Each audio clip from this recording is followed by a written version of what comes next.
विद्या संबल योजना 2022-23 की संपूर्ण जानकारी।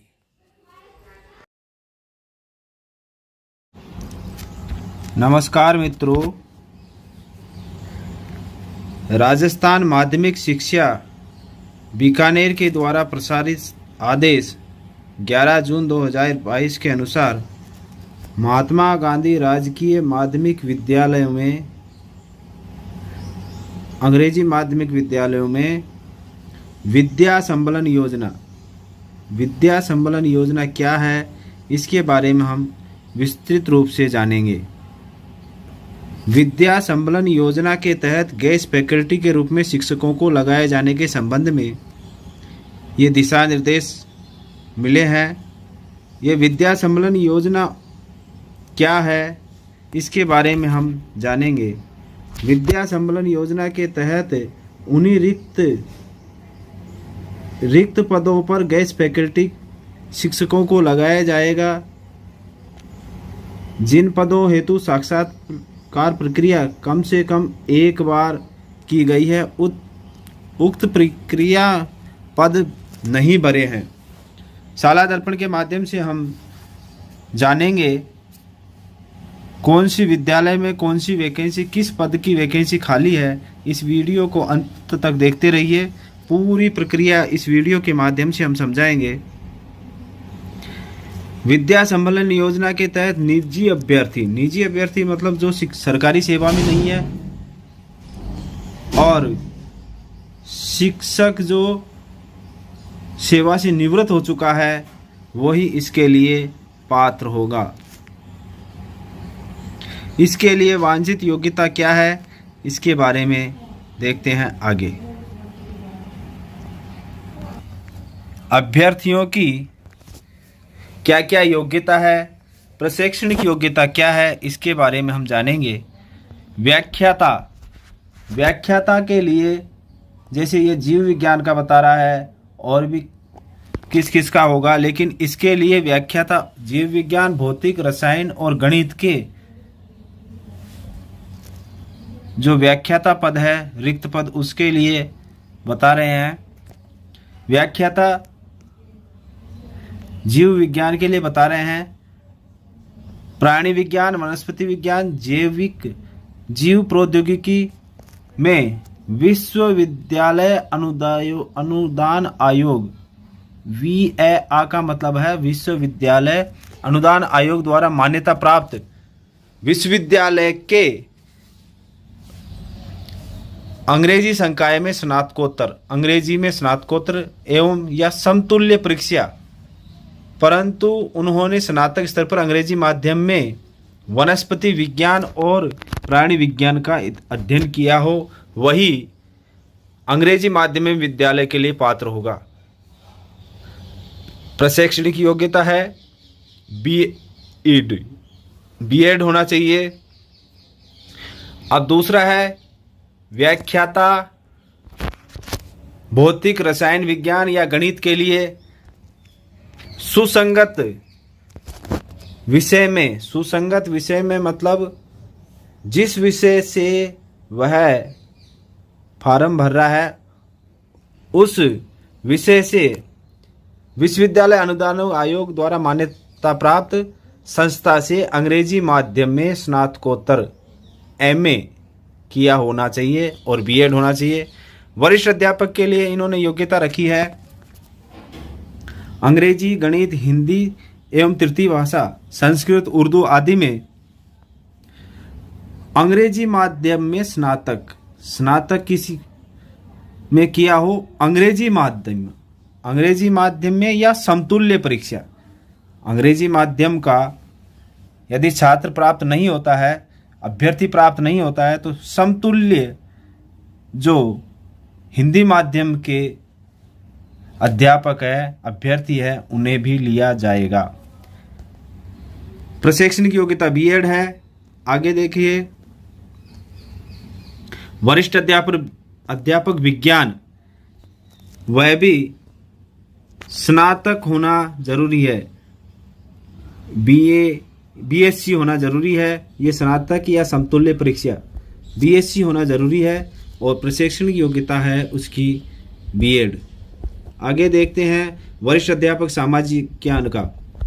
सामाजिक ज्ञान का अभ्यर्थी इतिहास, भूगोल, अर्थशास्त्र, राजनीति विज्ञान और समाजशास्त्र, लोक प्रशासन, दर्शन शास्त्र, इनमें से कम एक या दो विषयों में, कम से कम 2 विषयों में अंग्रेजी माध्यम स्नातक या समतुल्य परीक्षा। अब समतुल्य का मतलब वही है, समतुल्य का मतलब हिंदी माध्यम का भी अभ्यर्थी लगाया जा सकता है यदि उपलब्ध नहीं हो तो। प्रशिक्षण योग्यता बीएड है। आगे लेवल 2 गणित या अंग्रेजी के लिए, अब गणित या अंग्रेजी के लिए लेवल 2 का अभ्यर्थी है, उसको स्नातक परीक्षा में बीए या बीएससी में 50% अंक लाना जरूरी है। 50% अंक जिसके नहीं होंगे उसे लेवल 2 के लिए नहीं लिया जाएगा स्नातक परीक्षा में। और उसकी यहाँ पर बीएड होना जरूरी है। यहाँ पर DELD STC लगा रखा है। STC केवल L1 के लिए लगाया जाता है, इसलिए बीएड होना जरूरी है और स्नातक में कम से कम 50% अंक होना जरूरी है। जबकि लेवल 2 शिक्षक के लिए 50% और उधर सेकंड ग्रेड के लिए प्रतिशत की कोई आवश्यकता नहीं है, वह पास उत्तीर्ण होना जरूरी है। इस प्रकार आगे देखेंगे शारीरिक शिक्षक के लिए मान्यता प्राप्त बोर्ड से अंग्रेजी माध्यम में सीनियर सेकेंडरी अथवा समतुल्य और उनका प्रशिक्षणिक जो शारीरिक शिक्षक का होता है बीपीएड वह होना जरूरी है।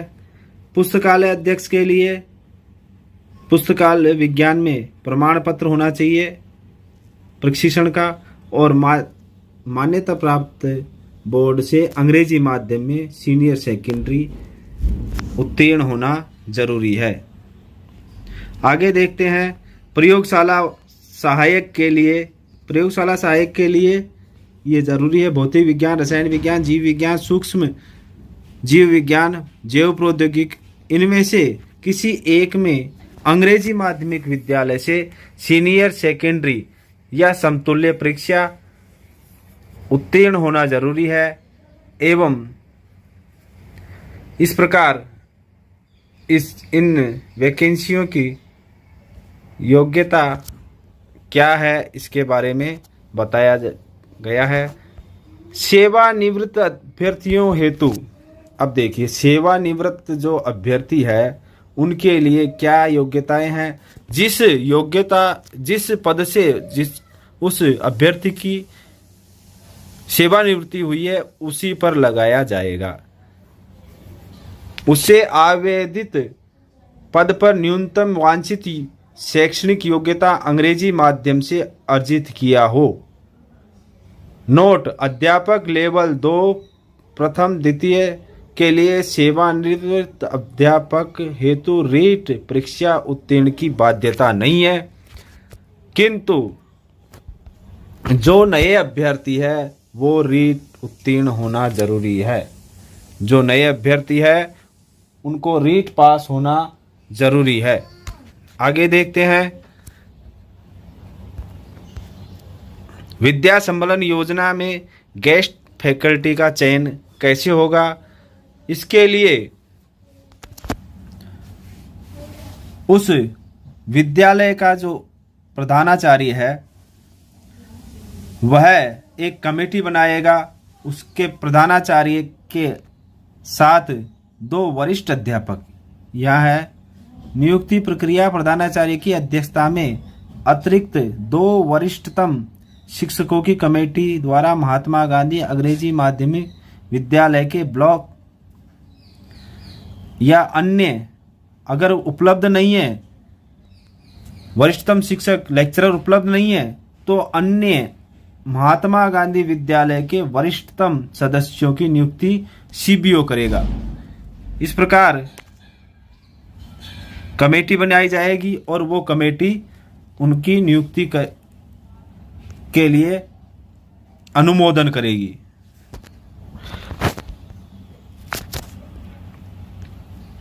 इस संस्था प्रधान द्वारा रिक्तियों का प्रकाशन विभागीय वेबसाइट, विद्यालय नोटिस पर एवं अन्य सार्वजनिक प्लेटफॉर्म, समाचार पत्रों में भी प्रकाशित करेगा।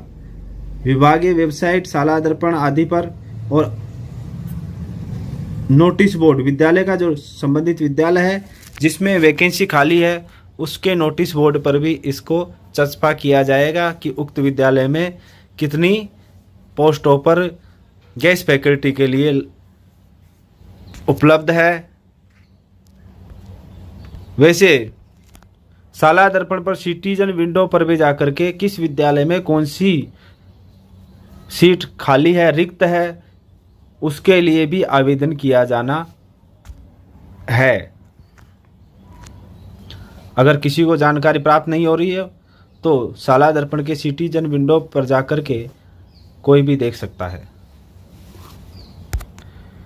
अब है किसी भी पद पर रिक्तियों से अधिक आवेदन प्राप्त होने पर वरीयता सूची तैयार कर वरीयता अनुसार नियुक्ति दी जाएगी। ये देखिए, सेवानिवृत्त अध्यापक बीएड उत्तीर्ण है तो अध्यापक लेवल द्वितीय के संबंधित विषयानुसार ये एसटीसी डीएलएड उत्तीर्ण है तो अध्यापक लेवल प्रथम के लिए पात्र होगा। जिसके अगर बीएड है तो वो L2 के लिए और एसटीसी या डीईएलडी हो तो वह L1 के लिए ही पात्र होगा। वरीयता सूची का निर्माण पद की न्यूनतम वांछित योग्यताओं में शैक्षणिक योग्यता व प्रशैक्षणिक योग्यता का अंकभार 75% व 25% लिया जाकर कुल प्राप्तांकों के आधार पर किया जाएगा। इसमें स्नातक के लिए, वरिष्ठ अध्यापक के लिए स्नातक, L2 के लिए स्नातक के नंबर 75% शैक्षणिक योग्यताओं के और बीएड के लिए 25%। उसी तरह से अगर व्याख्याता है तो उसकी एमएससी और एमए के लिए 75% और अन्य प्रशैक्षणिक बीएड है, एमएड है, उनमें से 25% लिया जाकर प्राप्तांकों के आधार पर किया जाएगा। समान अंक भार होने की स्थिति में आयु के आसार्थी को वरीयता दी जाएगी। आयु के आधार पर समान अंक हो जाएंगे तो आयु के आधार पर वरीयता दी जाएगी। आवेदन प्राप्त करने की अवधि व नियुक्ति जारी करने का कैलेंडर निर्देशालय द्वारा जारी किया जाएगा। कब करना है अभी तक इसकी केवल जानकारी उपलब्ध करवाई है। इसके बाद में भी एक आदेश आया, उसके बारे में भी हम जानेंगे। गेस्ट फैकल्टी पर सत्रांत, आगे देखिए,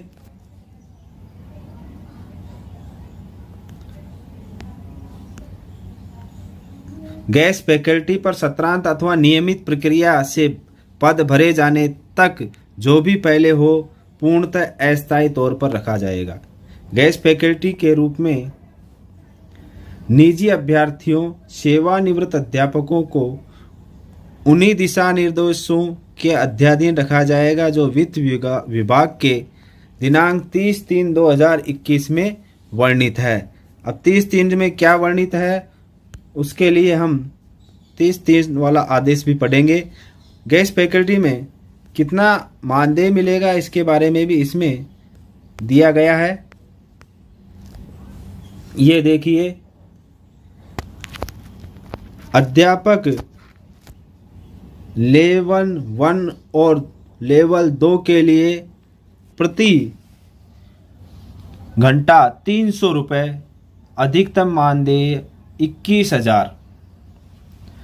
वरिष्ठ अध्यापक के लिए जो केवल कक्षा 9 और 10 पढ़ाएगा, केवल 9 और 10 पढ़ाएगा, उसके लिए 350 रुपये प्रति घंटा, 25,000 रुपये अधिकतम दिए जाएंगे। प्राध्यापक के लिए जो 11वीं और 12वीं पढ़ाएगा उसके लिए 400 रुपये, 30,000 रुपये प्रति माह दिए जाएंगे। शारीरिक शिक्षक के लिए 300, 21,000, और ऐसे ही प्रयोगशाला सहायक के लिए 21,000।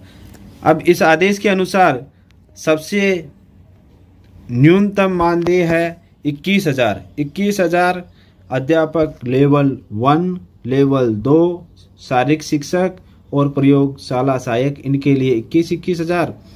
प्राध्यापक जो व्याख्याता है 11वीं-12वीं को पढ़ाएगा, एमए है, एमएससी है, बीएड है, तो वह प्राध्यापक के लिए अधिकतम 30,000 मिलेंगे और वरिष्ठ अध्यापक के लिए 25,000 दिए जाएंगे। ये जानकारी थी।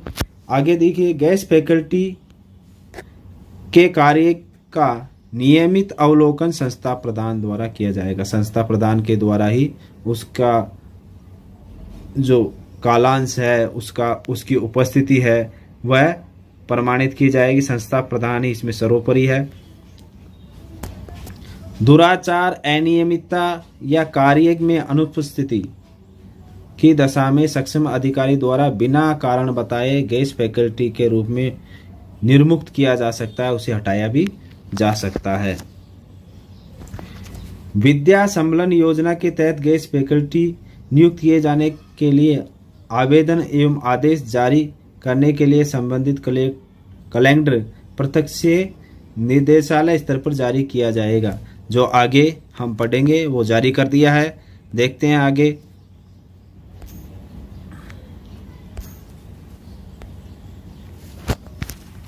इसके लिए आदेश जारी किए हैं वो 18/7 को किए हैं। 18/7 को विस्तृत दिशा निर्देश जारी हो गए हैं। देखते हैं, ये देखिए 18 जुलाई को ये आदेश जारी हो गए हैं। देखते हैं, विषय है विद्या संबलन योजना। अब ये विद्या संबलन योजना के तहत सेवानिवृत्त शिक्षक निजी अभ्यर्थियों को गेस्ट फैकल्टी के रूप में लगाए जाने के संबंध में ये आदेश आ गया है। पदवार योग्यता हमने पहले जान ली है।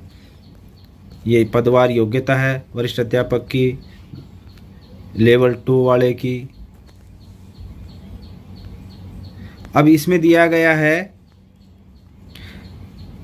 परीक्षा रीट 2 की परीक्षा उत्तीर्ण जिसकी वैधता अवधि समाप्त नहीं हो, वैधता अवधि समाप्त नहीं हो, उनको ही लिया जाएगा, ऐसा इसमें कहा गया है। लेकिन जो रीट उत्तीर्ण है उनमें से किसी की भी वैधता अवधि निरस्त नहीं की गई है, चाहे कब का भी हो। राजस्थान सरकार ने सबको मान्यता प्रदान की है। अध्यापक लेवल 1 और 2 के लिए सेवानिवृत्त अध्यापकों शिक्षकों हेतु रीट उत्तीर्ण करना आवश्यक नहीं है। इसलिए ये विस्तृत आदेश पहले की तरह ही है जो हमने पहले पढ़ लिए हैं। ये 21,000 मिलेंगे 1 से 8 पढ़ाने वाले को, 9वीं 10वीं पढ़ाने वाले को 25,000 और 11वीं 12वीं पढ़ाने वाले को 30,000, शारीरिक शिक्षक को 21,000, प्रयोगशाला सहायक को 21,000 का मानदेय मिलेगा। इस प्रकार यह योजना थी। आगे इसका फॉर्म कहाँ है, कैसे है, उस फॉर्मेट के बारे में जानेंगे। इसका प्रपत्र है, प्रारूप है जो हम जानेंगे। यहाँ पर प्रारूप को देखेंगे, ये प्रारूप है। प्रारूप का शपथ पत्र है। शपथ पत्र में नाम आदि के बारे में बताया है, किस प्रकार से शपथ पत्र में जानकारी देनी है ये जानेंगे।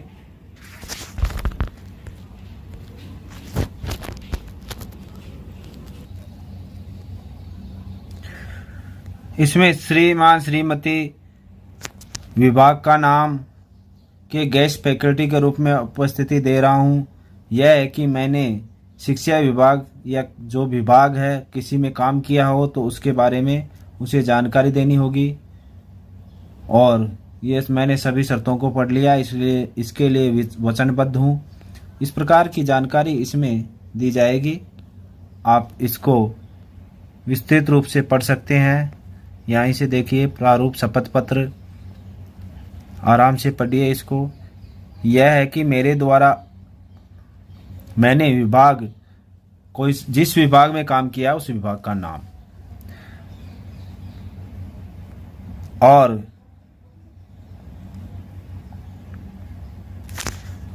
जिस विभाग में काम किया है उसका नाम नहीं, शिक्षा विभाग की संस्था का नाम लिखना है। कौन सी संस्था, यूपीएस, पीएस या जीएसएसएस आदि में, या महात्मा गांधी में, जिसमें भी संस्था में काम करना चाहता है उसका नाम लिखना है। और उसके जो शैक्षणिक प्रशैक्षणिक योग्यता है उसके सभी प्रमाण पत्र, अगर जाति प्रमाण पत्र है, मूल निवास प्रमाण पत्र है, विकलांगता प्रमाण पत्र है, भूतपूर्व सैनिक है, उसे प्राथमिकता दी जाएगी। जिस प्रकार से नियमित भर्तियों में आरक्षण दिया जाता है उस प्रकार की आरक्षण है। और यह मूल दस्तावेज से मिला हुआ होना चाहिए बिल्कुल, इसमें काट छाट नहीं होनी चाहिए, स्वयं सत्यापित करना चाहिए। जो भी प्रमाण पत्र लिए जाएंगे वो स्वयं सत्यापित लिए जाएंगे। इस प्रकार से इनकी जानकारी है, ये साइन हो जाएंगे, शपथ गृहीता के सत्यापन हो जाएगा। इस प्रकार के आदेश पहले भी निकाले गए थे, जिनको भी एक बार देख लेते हैं। ये सबसे पहले आदेश निकाला था 17/2 को। 17/2 को भी इस तरह से विस्तृत आदेश निकाला था। ये देखिए, ये 17/2 को आदेश निकाला गया था। उस तरह उस रूप में अलग था। देखो अब ये अलग है, नाम, पिता का नाम, सेवन, ये कुछ अलग फॉर्मेट है। और इसकी निर्धारित दिनांक भी ये बताई थी, लेकिन फिर आदेश जारी हो गया और उसमें फिर परिवर्तन कर दिया गया। अब जो आदेश है मूलतः ये 18 जुलाई का जो आदेश है, इसके अनुसार अब जो योग्यताएं हैं, जो शैक्षणिक प्रशैक्षणिक योग्यताएं हैं, उनको ही आधार माना जाएगा। इसमें जो परिवर्तन करना था वो हो गया है। अब जो अभ्यर्थी इसके लिए फॉर्म भरना चाहता है उसके लिए शाला दर्पण पर कैसे रिक्तियों को खोजा जाए, इसके लिए आगे देखेंगे। जल्द ही लाएंगे नया वीडियो। धन्यवाद।